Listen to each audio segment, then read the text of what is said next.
Assalamualaikum warahmatullahi wabarakatuh. Perkenalkan kami dari kelompok 8 yang beranggotakan saya sendiri. Nama saya Muhammad Irsyadul Inam. Nah, saya Kusuma Catatan Firdaus. Saya sendiri Khalil Aziz. Di sini kelompok kami akan mempresentasikan tentang algoritma Dijkstra dan juga Bellman-Ford. Untuk pertama yaitu latar belakang pencarian lintasan terpendek pada graf berbobot merupakan salah satu masalah klasik dan ilmu komputer dengan aplikasi luas mulai dari sistem navigasi, perutamaan jaringan komputer, hingga optimasi logistik dan rantai pasok. Dua algoritma yang banyak dipelajari dirapikan untuk menyelesaikan masalah single short adalah algoritma Dijkstra dan juga algoritma Bellman-Ford. Kedua algoritma ini memiliki karakteristik yang berbeda. Untuk tujuannya yaitu satu menjelaskan teori dari cara kerja algoritma Dijkstra dan juga Bellman-Ford, menentukan kompleksitas waktu, base case, average case, dan juga worst case, kemudian kompleksitas ruang dari kedua algoritma.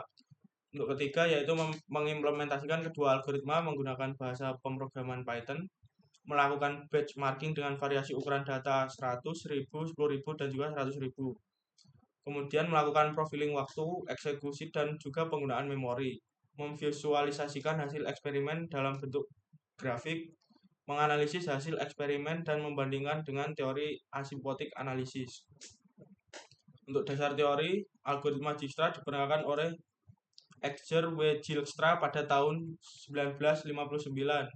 Algoritma greedy untuk menyelesaikan masalah single shot pada graf berbobot non-negatif. Algoritma ini bekerja dengan cara secara bertahap memperluas himpunan node yang sudah dipastikan jarak terpendeknya dari node sumber. Selalu memilih node belum final dengan estimasi jarak terkecil pada setiap langkah.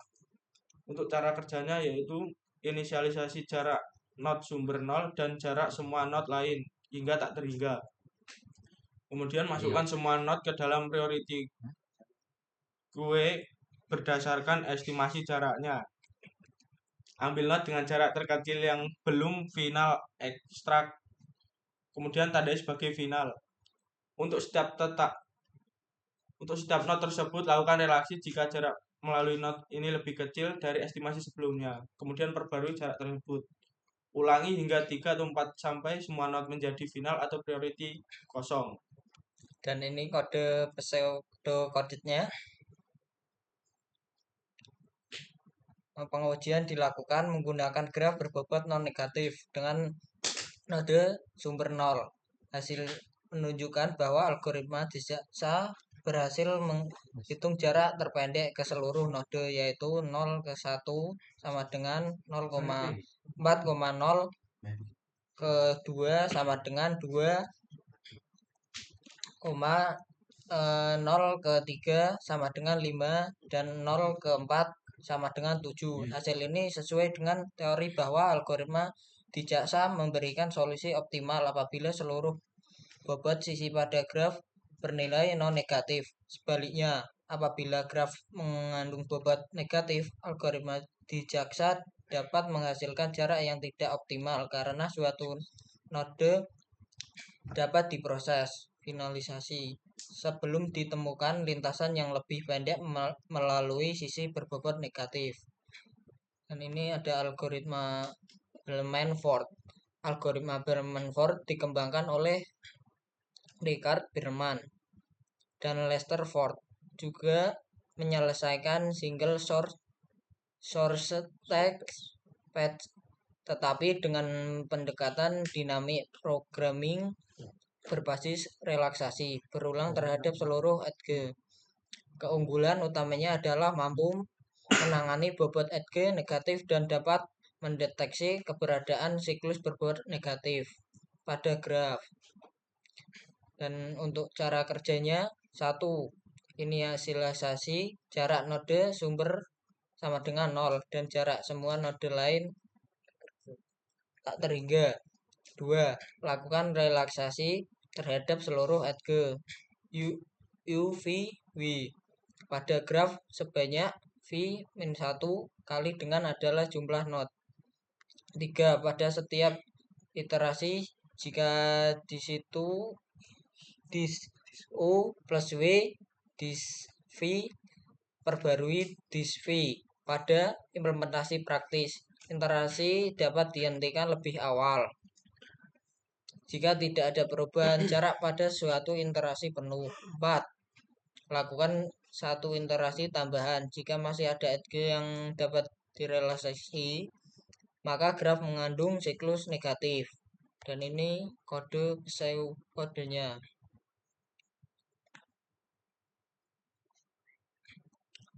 Implementasi algoritma Bellman-Ford diawali dengan menginisialisasi jarak node sumber menjadi 0 dan seluruh node lainnya bernilai tak terhingga. Selanjutnya, seluruh sisi pada graf direalisasi sebanyak V-1 iterasi untuk memperoleh jarak terpendek. Implementasi ini juga menerapkan mekanisme early stopping, yaitu menghentikan proses relaksasi lebih awal apabila tidak dapat perubahan nilai jarak pada suatu iterasi. Setelah proses relaksasi selesai, dilakukan satu iterasi tambahan untuk mendeteksi keberadaan negatif sikel.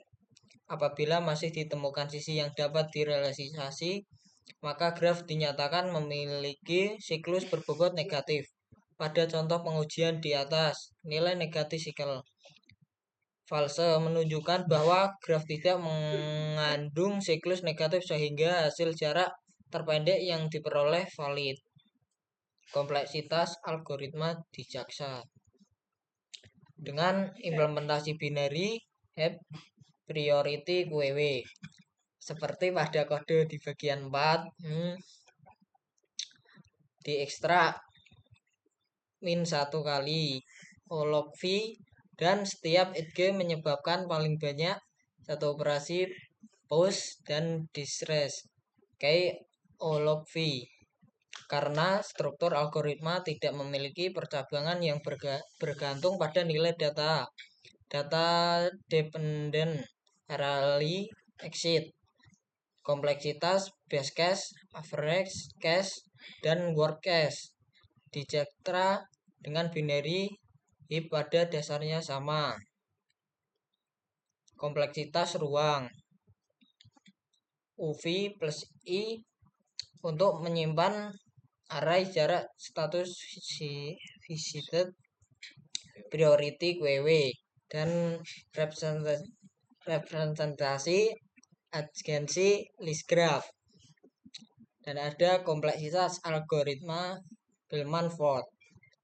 Berbeda dengan Dijkstra, Bellman-Ford memiliki perbedaan signifikan antar kasus karena adanya mekanisme early stopping yang bergantung pada struktur data graf seberapa cepat jarak konvergen.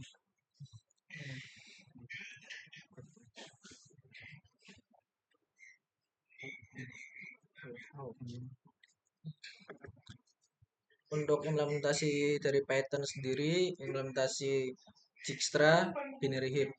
Untuk kodenya seperti ini. Nah, di sini ada juga implementasi Bellman-Ford dengan early stopping. Kodenya seperti ini juga dan hasilnya nanti negatif false. Hasil bird marking dan profiling, average cache, waktu eksekusi dan versus ukuran data.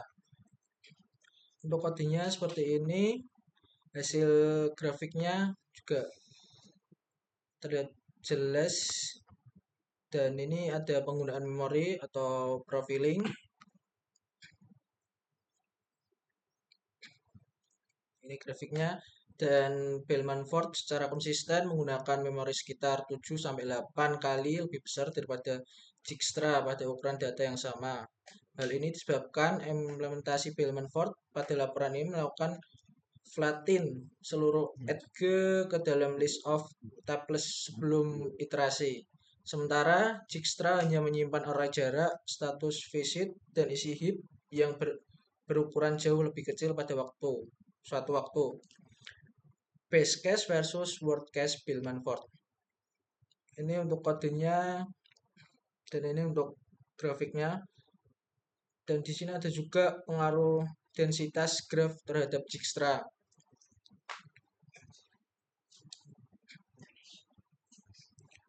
waktu eksekusi Dijkstra naik hampir proporsional terhadap E dari sparse ke dense.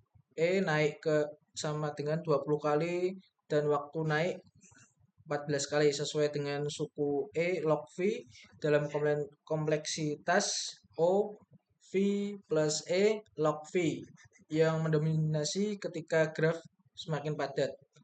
Di sini ada validasi empiris versus teori asimtotik. Ini kodenya. Kurva empiris Dijkstra mengikuti pola O V plus E log V dengan sangat baik di seluruh rentang ukuran data. Demikian pula kurva empiris worst case Bellman-Ford mengikuti pola kuadratik OV kuadrat OV E untuk graf rantai di mana E sama dengan V dengan deviasi yang sangat kecil, mengonfirmasi bahwa implementasi berperilaku sesuai prediksi teori asymptotic analysis. Perbandingan hasil eksperimen dengan teori asymptotik, kesesuaian dengan teori. 1. Dijkstra menunjukkan pertumbuhan waktu yang sesuai O V plus E log V baik saat V divariasikan bagian maupun saat E divariasikan pada V tetap. Bellman-Ford menunjukkan rentang perilaku yang sangat lebar bergantung struktur graf mendekati O E pada base case jauh lebih cepat dari V E. Pada graf acak average case berkat early stopping dan tetap mengikuti O V E sama dengan O V kuadrat pada graf adversarial atau yang disebut word crash. Penggunaan memori kedua algoritma tumbuh linear terdapat O V plus E dengan Bellman-Ford secara konsisten lebih boros memori karena representasi Edge least explicit. Untuk kesimpulannya sendiri yaitu 1. Algoritma Dijkstra dengan binary heap memiliki kompleksitas waktu OV plus E log V pada seluruh kasus base average worst karena tidak memiliki early exit data dependent dan kompleksitas ruang atau yang disebut OV plus E. Yang kedua yaitu algoritma Bellman-Ford memiliki kompleksitas waktu yang sangat bergantung struktur graf. Pada base case jauh lebih cepat dari pada average case berkat early stopping dan tetap pada worst case kompleksitas ruang. Yang ketiga, hasil eksperimen pada ukuran data 100 sampai 100.000 not menunjukkan kesesuaian yang sangat baik antara waktu eksekusi empiris dan prediksi teori asymptotic analysis untuk kedua algoritma.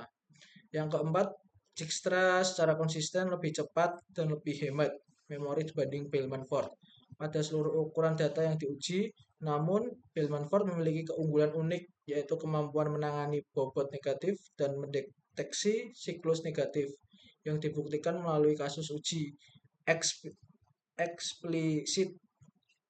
Yang kelima, pemilihan algoritma yang tepat harus mempertimbangkan karakteristik graf yang dihadapi non-negatif versus memungkinkan negatif, serta kebutuhan deteksi siklus negatif bukan semata-mata berdasarkan kecepatan. Demikian presentasi dari kelompok kami. Terima kasih. Wassalamualaikum warahmatullahi wabarakatuh.